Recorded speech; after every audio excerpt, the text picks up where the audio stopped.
ये दोनों दोस्त हैं। पापा ने कभी बताया नहीं, यहां आने के बारे में सुनकर भी नहीं।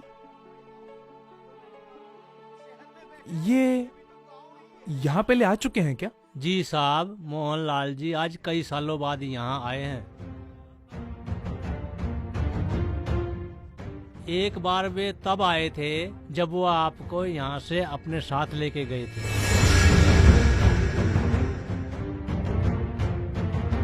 क्योंकि आप भी अनाथ थे ना।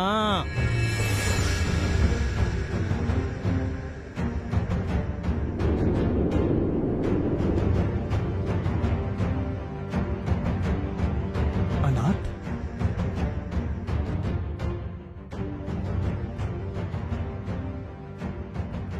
मैं अनाथ हूं? अनाथ हैं नहीं साहब, अनाथ थे। ये पहले अनाथालय था। वक्त की जरूरत को महसूस करते हुए इसे वृद्धाश्रम बनाना पड़ा। आपको याद नहीं है शायद, बहुत छोटे थे ना आप। अब देखिए कितने बड़े हो गए हैं आप, और कितने समझदार भी।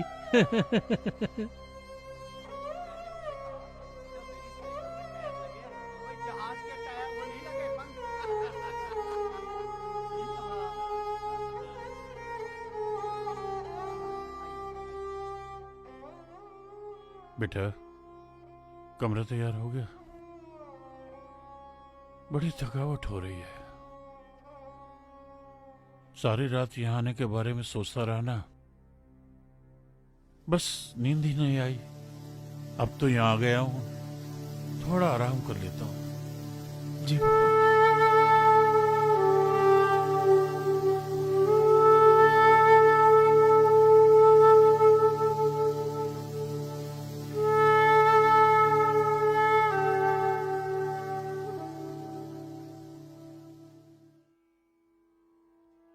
मुझे तुम्हारे पिता ने तुम्हें कुछ भी बताने के लिए मना किया था। वो नहीं चाहते थे कि उनकी दी हुई कोई भी चीज या प्यार को तुम एहसान या भीख समझो। अनजाने में आज मैं ये क्या करने जा रहा था। कुछ मामूली से खर्चे, कुछ आम सी जिम्मेदारियों से बचने की कोशिश कर रहा था।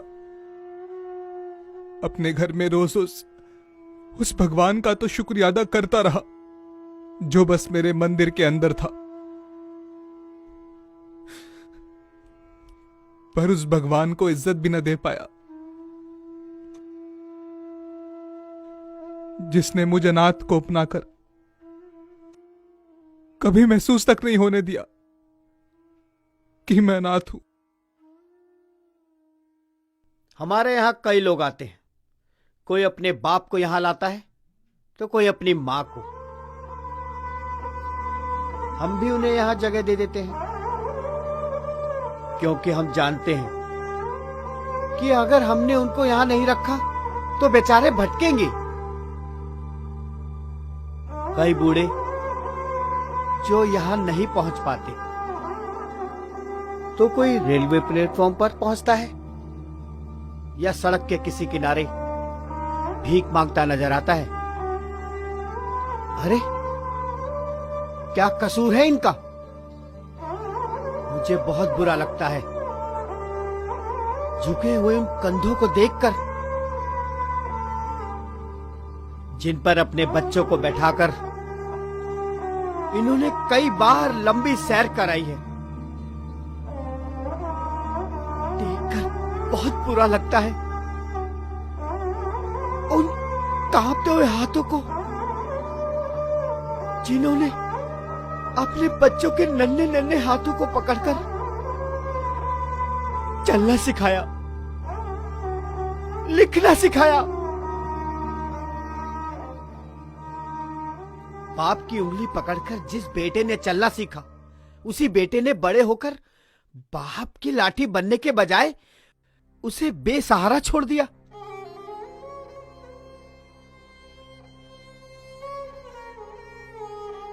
जमाना बदल गया है। अब लोग पहले की तरह नहीं रहे, ज्यादा समझदार हो गए हैं। प्रैक्टिकल हो गए हैं। आज की हमारी यंग जनरेशन दुनिया भर का भार अपने कंधों पर ले लेती है, मगर फुर्सत निकालकर कुछ देर अपने बूढ़े माँ बाप के पास बैठकर उनको सुकून के पल नहीं दे सकते। यही नहीं, बल्कि इनका प्यार तो मतलब के मुताबिक होता चला जा रहा है। जब तक मतलब होता है तब तक प्यार, इज्जत, मान, सम्मान सब होता है, और जैसे ही जरूरत खत्म इन्हें फेंक जाते हैं यहां पुराने कबाड़ की तरह। बच्चे अपने माँ बाप का जिगर का टुकड़ा होते हैं, और ये जिगर के टुकड़े उन्हें अपने दिलों से निकालकर फेंक जाते हैं यहां।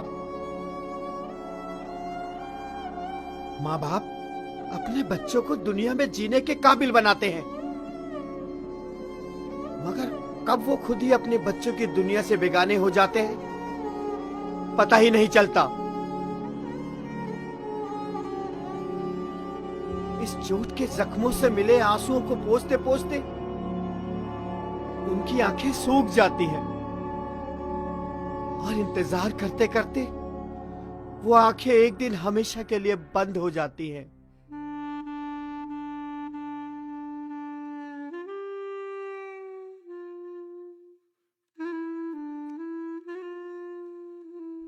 मैं इतना नादान था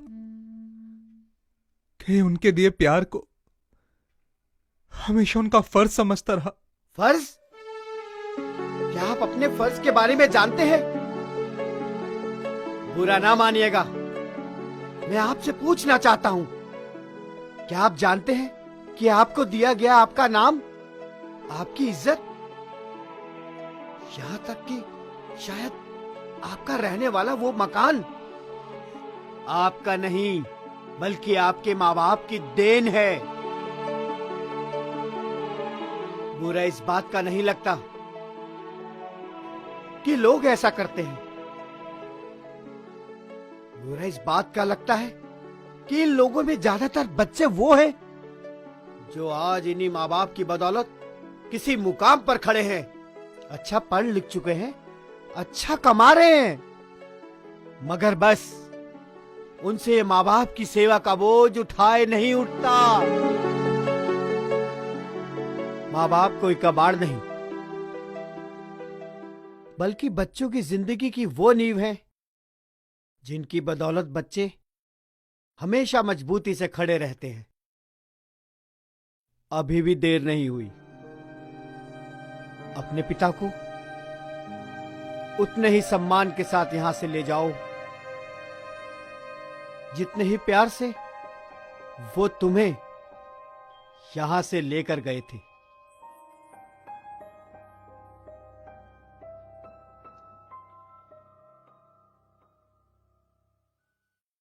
देहांत काले तुम सामने हो, बंसी बजाते मन को लुभाते, गाता हुआ प्राणनाथ में त्यागूं, गाता हुआ प्राणनाथ में त्यागूं।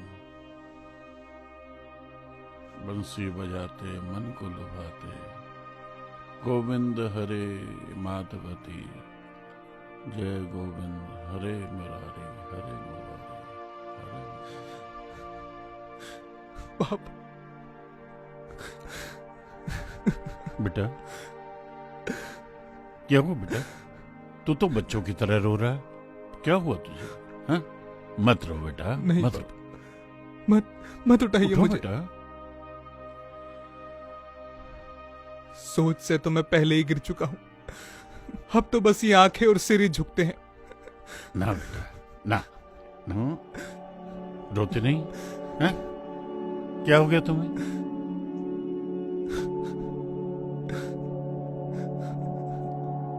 आप तो मेरे लिए उस भगवान से भी बढ़कर हो जो पिता बनकर मेरे सामने आए। बेटा उस बच्चे का हाथ थामा अरे बेटा, जिसकी शायद किसी को भी कोई जरूरत ही नहीं थी, ना कोई नाम, ना कोई पहचान, बस सड़क पर पड़े एक पत्थर की तरह था, जिसे अगर आप न अपनाते तो ना जाने आज वो कितनी ठोकरें खाता। नहीं, ऐसा नहीं कहते बेटा। आपने उस बच्चे के सिर पर हाथ रखकर उसे कीमती बना दिया। नहीं बेटा, ये मेरा जीवन, मेरा नाम, मेरा काम आप ही की तो देन है पापा, आप ही का एहसान है। आपने तो एक पराये को अपना बना लिया और मैं अपनों को ही पराया बनाने के लिए यहां छोड़ने चला आया। बेटा नहीं पापा, मैं माफी के काबिल नहीं। बच्चे उन्हें ऐसे बच्चों की तरह नहीं रोते। अपने आप को तुम इतना मत कोसो बेटा। गलतियां तो हम सबसे होती हैं। बेटा, जीवन का यही दस्तूर है, जिंदगी भर सीखते रहना। चलिए पापा, घर चलिए, वरना वो घर आपके बिना सूना रह जाएगा, हमेशा खाली रह जाएगा पापा।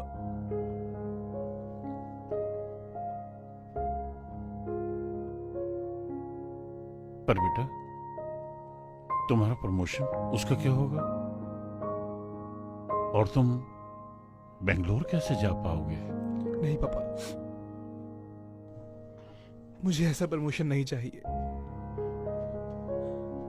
जो मुझे मेरे भगवान से ही दूर कर देगा।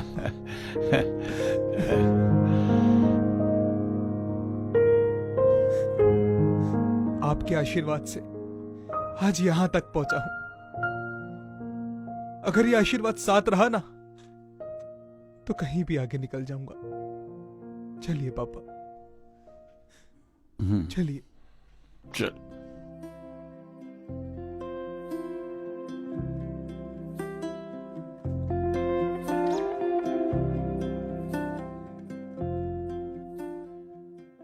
पापा, एक बात समझ नहीं आई, आपने ये 11 नंबर कमरे को ही क्यों चुना?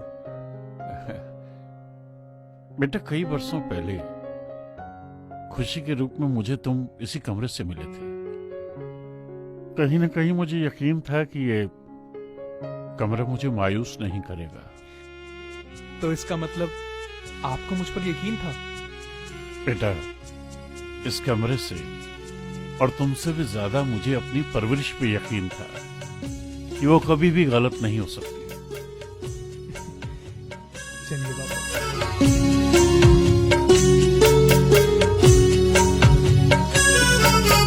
वो फूल है तू जिससे महका है मेरा गुलशन, वो फूल है तू जिससे महका है मेरा गुलशन, जग में करेगा तू ही कल नाम मेरा रोशन, जग में करेगा तू ही कल नाम मेरा रोशन। आँखों की तू है ठंडक, दिल का सुरूर है तू, तू जिंदगी है मेरी, मेरा गुरूर है तू, दिल का है मेरे टुकड़ा, आँखों का नूर है तू, तू जिंदगी है मेरी, मेरा गुरूर है तू, दिल का है मेरे टुकड़ा, दिल का है मेरे टुकड़ा।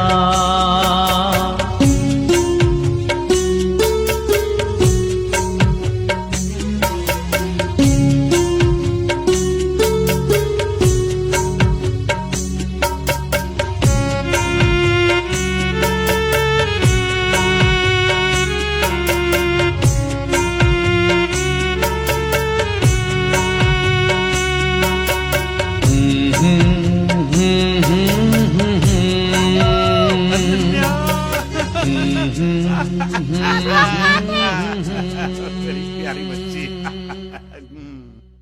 मेरी प्यारी बच्ची। दादू आप कहाँ गए थे? मैं अपनी छोटी सी गुड़िया के लिए चॉकलेट लेने गया था। अच्छा ये उन्होंने कहा कि चॉकलेट तो हमारे घर पहुंच गई है।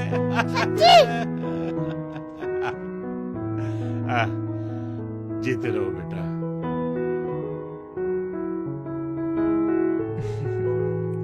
चलिए पापा घर चलिए।